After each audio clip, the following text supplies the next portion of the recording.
Hey everyone, welcome to Christmas Myths. My name is Garrett and I'm my pastor from Oahu, and we're going to sit down, literally, and we're going to go over Christmas myths, what's true and what's false about them. If you hear the noise kind of like fuzzy sounding, it's because it's raining here, and that's our version of snow for winter, just water. So that's what makes it really cozy, and of course, we have a drink here. So let's dive in. The first of 4 myths we're going to cover is the one about the star.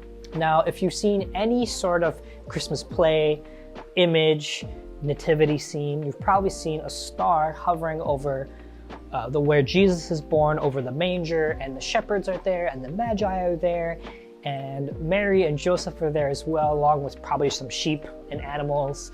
In the scriptures, there's actually not a star hovering over Jesus the night he was born. In fact, what the angels say to the shepherds that night is, "This will be a sign for you. You will find a baby wrapped in swaddling cloths and lying in a manger." The star was never given as a sign to the shepherds.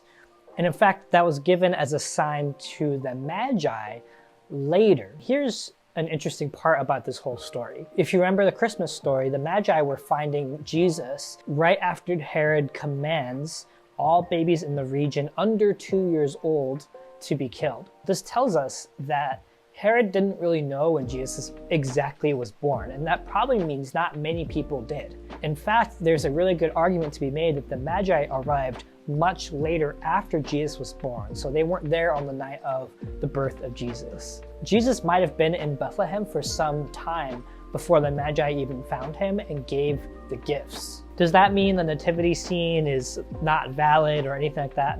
Of course not. The nativity scene is not meant to show the historical timeline of events.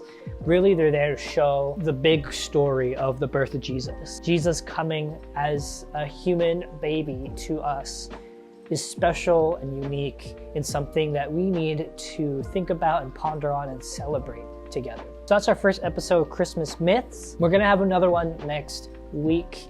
And we're not doing this to poke holes in the Christmas story. We're doing this because we want to know the truth of the Christmas story.